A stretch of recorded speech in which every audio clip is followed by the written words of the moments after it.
अहिल्यानगर येथील चिचोंडी पाटीलचे सरपंच शरद पवार यांच्यावर महाविकास आघाडीनं राजकीय दबावामुळे अन्यायकारक आणि बोगस कारवाई केल्याचा आरोप केलाय। या संदर्भात खासदार निलेश लंके यांनी अप्पर जिल्हाधिकाऱ्यांना निवेदन दिलंय। चिचोंडी पाटीलचे सरपंच शरद पवार यांच्यावर राजकीय दबावाखाली कारवाई होत असल्याचा गंभीर आरोप करण्यात आलाय।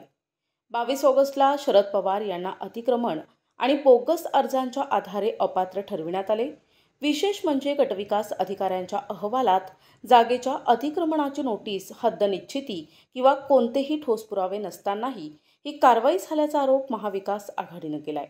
त्यानंतर 19 सप्टेंबर 2025ला पोलीस उपविभागीय अधिकारी, नगर ग्रामीण उपविभाग, अहिल्यानगर यांच्याकडून पवार यांना जिल्हाबंदीची नोटीस देण्यात आली। या संदर्भात 24 सप्टेंबर 2025ला सुनावणी निश्चित करण्यात आली होती। दिलेल्या निवेदनात म्हटलंय की शरद पवार यांनी गेल्या 10 वर्षात ग्रामपंचायत सदस्य, उपसरपंच, सरपंच पदावर काम केलंय। त्यांनी बाजार समिती आणि पंचायत समितीच्या निवडणुका लढवून शेतकरी आणि सर्वसामान्यांचे प्रश्न शासनासमोर आंदोलनाद्वारे मांडले आहेत। त्यांच्या वाढत्या लोकप्रियतेला घाबरून विरोधकांनी राजकीय दबाव आणून अधिकाऱ्यांमार्फत ही बोगस कारवाई घडून आणली आहे, असंही निवेदनात म्हटलंय। सरपंच शरद खंडेराव पवार यांच्यावर झालेली जिल्हाबंदीची कारवाई मागे घ्यावी, अशी मागणी महाविकास आघाडीच्या वतीनं करण्यात आली आहे। बुधवारी खासदार निलेश लंके यांच्या नेतृत्वाखालील महाविकास आघाडीच्या शिष्टमंडळानं अप्पर जिल्हाधिकारी शैलेश हिंगे यांची भेट घेऊन निवेदन दिलं। एक सामाजिक काम करणारे आमचे चिचोंडी पाटील गावचे सरपंच आमचे शरद पवार आणि त्याचबरोबरीने आमचे श्रीगोंदा तालुक्यातील उक्कडगाव या ठिकाणी काम करणारे आमच्या एक भगिनी, त्यांच्या चुकीच्या पद्धतीने कुणीतरी एक तक्रारदाराने अहवाल तयार केला की अतिक्रमण आहे, पण अतिक्रमण कोणाचं हे सिद्ध होत नाही, अतिक्रमण कोणाचं हे सिद्ध होत नाही। पण तो कुठलाही संदर्भ न घेता ती केस कलेक्टर साहेबांच्या दालनात सुनावणी झाली आणि त्या सुनावणीनंतर कलेक्टर साहेबांनी निकाल दिला की त्या सरपंचाला अपात्र केलं। दुसरं आमच्या त्या ठिकाणी उक्कडगावामध्ये सुद्धा ग्रामसेवकांनी अपहार केला। आमच्या त्या सरपंचताईंनी त्या अपहार करणाऱ्या ग्रामसेवकाच्या डॉक्युमेंटली माहिती काढली आणि BDOकडे तक्रार केली, जिल्हा परिषदमध्ये तक्रार केली का अपहार करणाऱ्या ग्रामसेवकावर कारवाई करा। त्याच्यावर कारवाई न करता त्या सरपंचाला, त्या सरपंचताईला सुद्धा अपात्र केलं। म्हणजे हा जे चुकीच्या पद्धतीने आमच्या ह्या लोकांवर कारवाई केली जाते, त्याबाबत आज आम्ही कलेक्टर साहेबांना भेटायला आलो। त्या गोष्टीचा संदर्भ धरून एक सामाजिक काम करत असताना काही आंदोलनामध्ये आपण सहभागी होतो, काही अनेक चळवळीमध्ये सर्वसामान्य लोकांना न्याय देत असताना आपण सहभागी होत असतो। त्या केसेसचा संदर्भ धरून आमच्या या अतिशय काम चांगलं करणाऱ्या कर्तृत्ववान सरपंचांवर काल परवा त्या ठिकाणी हद्दपारीचा प्रस्ताव तयार केला। त्याबाबत आज प्रांतांच्या समोर सुनावणीसुद्धा होणार आहे। हे जे चुकीच्या पद्धतीने कारभार चालू आहे हे कुठंतरी थांबला पाहिजे, त्याबाबत आम्ही संबंधित कलेक्टर साहेबांना या ठिकाणी भेटलो आणि आम्ही निवेदनाद्वारे आम्ही सगळे त्या ठिकाणी पत्रव्यवहार केलेले आहे। कुठलं अतिक्रमण नाही, कुठलं काहीच नाही, तरी पण कारवाई होती, याचा अर्थ काय? याचा अर्थ काय? आमच्या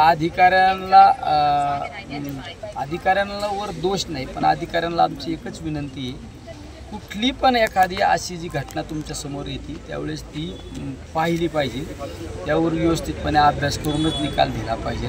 मग तो आमच्या पक्षाचा कार्यकर्ता असो किंवा विरोधी पक्षाचा असो, पण जी सत्यता आहे ती सत्यता टिकली पाहिजे, ही आमची महत्त्वाची भूमिका आहे।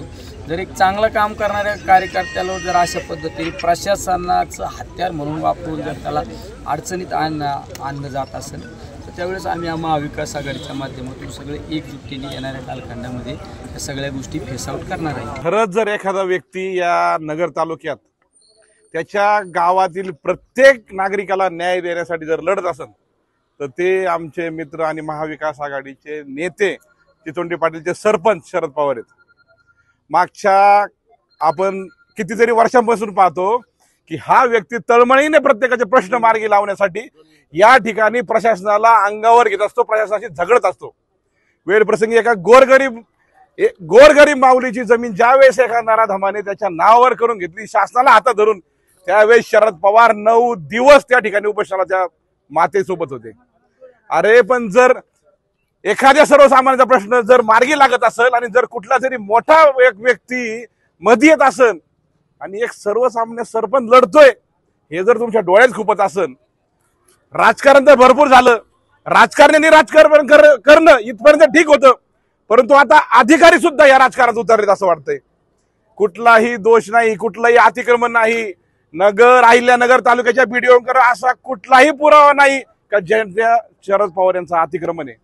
परंतु केवळ आणि केवळ सर्वसामान्याला मदत करणारा, त्यांच्यासाठी धावून जाणारा माणूस, याच्यावरती त्यांनी सरपंच अपात्रतेची कारवाई केली. याच्यावर थांबली नाही. मागच्या 3-4 दिवसापूर्वी ह्याच लोकांनी राजकारण्याला हाताशी धरून ह्या अधिकाऱ्यांनी शरद पवार यांच्यावर जिल्हा बंदीची सुद्धा कारवाई केली.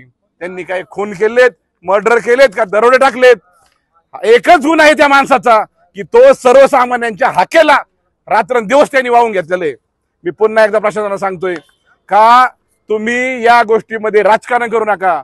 महाविकास आघाडी आणि शरद पवार साहेब एक खंबीरपणाने शरद भाऊंच्या सोबत येतं आणि जोपर्यंत त्यांना न्याय मिळणार नाही तोपर्यंत आम्ही या प्रशासनाला अजिबात सोडणार नाही. नगर तालुका महाविकास आघाडीचे कार्यकर्ते नेते आदरणीय शरदरावजी पवार यांच्यावर जे काही बेकायदेशीर कारवाई झालेली आहे, खऱ्या अर्थानं ही समाजाला काळिंबा फासण्यासारखी आहे.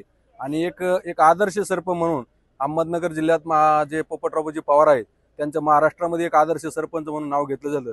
त्यांच्या खालोखाल जर कोणी गावामध्ये ग्रामपंचायतचं समाजासाठी झटणारं काम करत असेल तर शरदरावजी पवार साहेब आहेत. गावात गोरगरिबांना पार स्वच्छतेपासून, आरोग्यापासून, रस्त्यापासून, पार पिण्याच्या पाण्यापासून जे काही प्रश्न जनजागृती करून लोकांना न्याय देण्याचं काम करीत आहेत. अशा पद्धतीची सरपंचाची महाराष्ट्राला गरज आहे. आणि एक आदर्श सरपंच कुणाच्या तरी डोळ्यात सरत असल्यामुळं अशा पद्धतीची कूटनीती वापरून या ठिकाणी अन्याय करण्याची भूमिका करत आहे. पण आमचा शासनावरती विश्वास आहे आणि त्यांना याच्यातून निश्चितच न्याय मिळेल ही आम्हाला सर्व ग्रामस्थांना व अहमदनगर जिल्ह्यातील एक आदर्श ग्रामपंचायत सदस्य सरपंचांना या ठिकाणी अपेक्षा आहे. एवढं बोलून मी थांबतो. जय हिंद.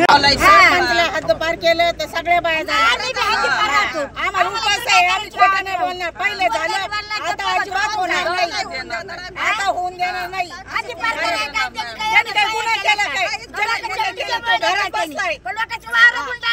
प्रतिनिधी मुकुंद भट, NTV न्यूज मराठी, अहिल्यानगर.